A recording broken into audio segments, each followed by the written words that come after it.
Meus queridos, que a graça e a paz do nosso Senhor, ela esteja presente na vida, no coração de cada um. Que o Senhor possa lhe conceder um dia abençoado, cheio da graça, da paz e do amor do nosso Senhor. 1 Coríntios 3,11 nos diz assim: porque ninguém pode colocar outro alicerce além do que já está posto, que é Jesus Cristo. E aí, hoje, o Senhor vai nos ensinar como construir um alicerce sólido, seguro. Em primeiro lugar, nós não fomos criados para edificar a nossa vida sozinhos. Nós fomos projetados para assumir tudo com as próprias mãos. Não fomos projetados para assumir tudo com as próprias mãos, a fim de moldar a vida conforme a nossa vontade. A nossa vida não foi planejada para andar fora do controle. Tampouco nós fomos formados para viver com medo constante. Muito pelo contrário, cada um de nós foi criado para estar sob o controle de Deus. Fomos concebidos para entregar nossa vida ao Senhor e convidá-lo a nos tornar tudo o que Ele nos criou para ser. Nós somos projetados para caminhar com Ele em todas as situações, desfrutando, meus queridos, da paz que excede todo o entendimento.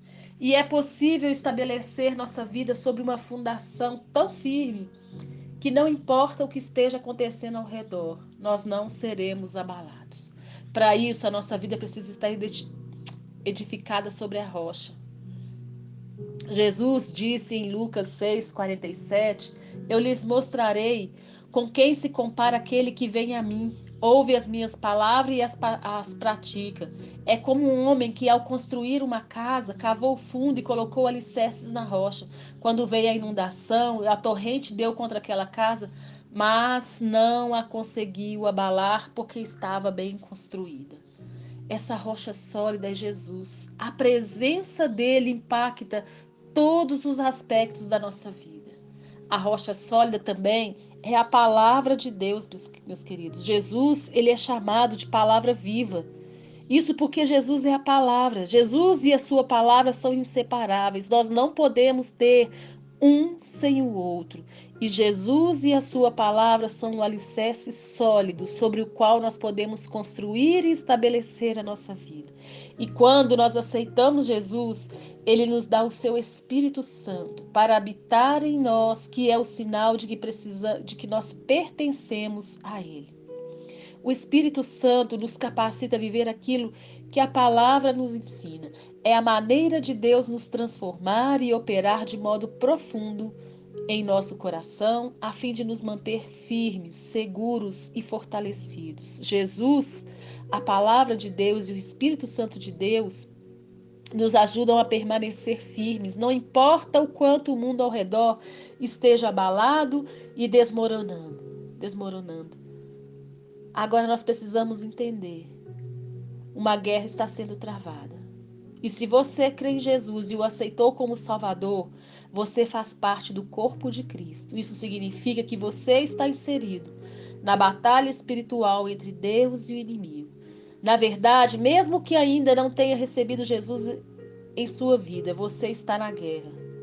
Só não está ciente disso e, portanto, não tem controle sobre as coisas que acontecem em sua vida. Você pode ser atingido, ferido no fogo cruzado do inimigo, né? Do inimigo da sua alma, e nem mesmo assim perceber o que está se passando. Talvez esteja enfrentando tantos problemas, né? Uma série de pequenos acidentes, enfermidades, divórcio, problemas de relacionamento, profissionais, financeiros, tormentos mentais, consequências de escolhas ruins, rebeldia dos filhos, uma lista interminável. Você pode achar que é falta de sorte, mas não é. Porque você está no fogo cruzado de um inimigo que você nem mesmo conhece. Os cristãos sabem que podem sofrer por estar no fogo cruzado, mas isso porque eles não entendem que há uma guerra sendo travada entre eles e eles estão envolvidos nela. Muitos cristãos estão sendo atingidos pelo inimigo da nossa alma e da nossa vida, mas acreditam que coisas ruins lhe acontecem simplesmente porque a vida é assim. Não desempenham um papel ativo na guerra. apesar de estarem sofrendo as consequências das batalhas, são atacados e ficam feridos e incapacitados porque estão totalmente despreparados para enfrentar a oposição do inimigo e não fazem ideia de como lutar. Nós precisamos entender uma coisa, que o inimigo de Deus é o nosso inimigo. E talvez você acredite que não está em uma guerra contra ninguém, mas não é preciso estar em guerra contra alguém para que aquela pessoa esteja em guerra contra você. Talvez você pense que o seu inimigo espiritual não exista, logo não está em guerra contra ele. Mas a verdade é que, independente da sua opinião, há um inimigo que sempre está contra você. Uma de suas artimanhas prediletas é nos convencer de que ele não existe e, portanto, não oferece ameaça. Ele é o mestre do disfarce. E ele se disfarça de anjo de luz. E você não imagina quão enganoso isso pode ser a alguém incapaz de identificar uma mentira.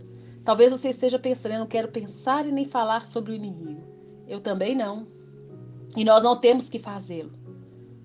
Não em excesso. Entretanto, é mais prudente reconhecer a sua existência e a sua determinação em nos destruir. Nós precisamos entender que, assim como Deus tem um plano para a nossa vida, o inimigo tem outro, que é roubar, matar e destruir. E nós também devemos reconhecer que Deus nos forneceu um jeito de ter domínio sobre o inimigo e as suas obras malignas das trevas em nossa vida.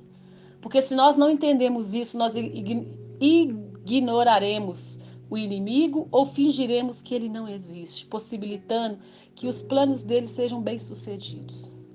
E você que é cristão, que está envolvido na guerra espiritual, quer saiba disso, quer não, quer reconheça esse fato, quer não, quer aceite ou quer não, talvez acredite que algumas coisas ruins que acontecem com você ou com outros ou que estão evidentes nas situações do mundo ao redor sejam meras coincidências ou azar, mas é muito mais sombrio do que isso. Essas coisas resultam dos planos do inimigo, que é o inimigo de Deus, de todos os seus filhos, incluindo você e eu. Talvez pense que você não está na guerra, mas nós estamos. Talvez imagine que você não precisa se envolver na batalha, mas precisa. E muitas vezes, quando as pessoas lutam em oração para que a vontade do Senhor prevaleça numa batalha específica, pensam que uma vez vencida a batalha, a guerra chegou ao fim. Mas essa guerra nunca termina, pois o inimigo não tem momentos ocasionais de bondade em relação a nós. Nós, você e eu, pode afastar essa realidade, mas ela continua a existir. E um dia você descobre que as coisas ruins estão lhe acontecendo. Está sofrendo abalos que impactam gravemente a sua vida e não está preparado para fazer nada a respeito. A sua maneira de reagir ao inimigo da sua alma, determina qual plano para a sua vida será realizado, o dele ou o de Deus. Porque a maioria dos cristãos reconhece que tem um inimigo.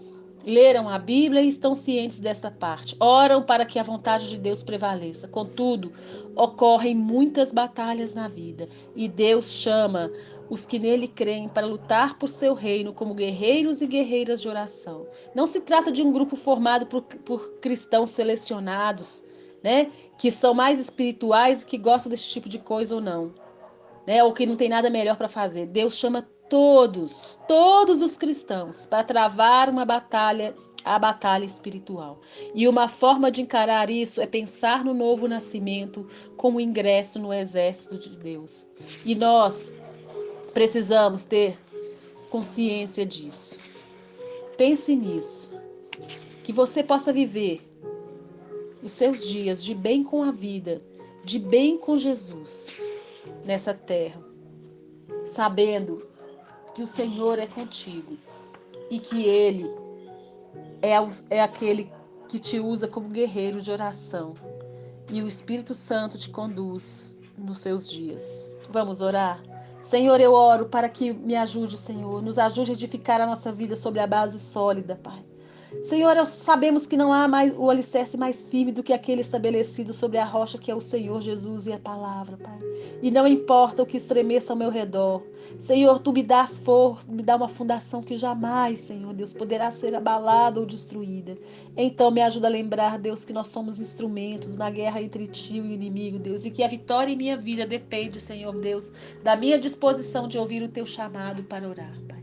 E eu sei que o Senhor quer que eu me envolva nessa guerra, Senhor Deus, de espiritual. E a oração é a batalha, Pai. Então capacita-me, Senhor, a ouvir a voz do Teu Espírito Santo conduzindo minha oração. Mostra onde a minha oração é mais necessária para mim, para a minha família, para as pessoas e situações que o Senhor puseste no meu coração. Senhor, mostra como nós devemos orar e ajuda, Senhor, a não pensar na oração como uma mera súplica para que o Senhor conserte as coisas, mas sim uma forma de alcançar domínio sobre as trevas, conforme disseste que devemos fazer. E ensina, Senhor, a usar a autoridade que o Senhor nos deu em oração, Deus, para que o teu reino avance na terra. E capacita-me, Senhor, a juntar, Pai, aos demais cristãos para impedir a disseminação do mal. Em nome de Jesus, ajuda-me a promover o teu reino de forma poderosa. Em nome de Jesus. Amém. Queridos, que tenham todos um lindo e maravilhoso dia, de bem com a vida e de bem com Jesus. Amém. Aleluias e amém.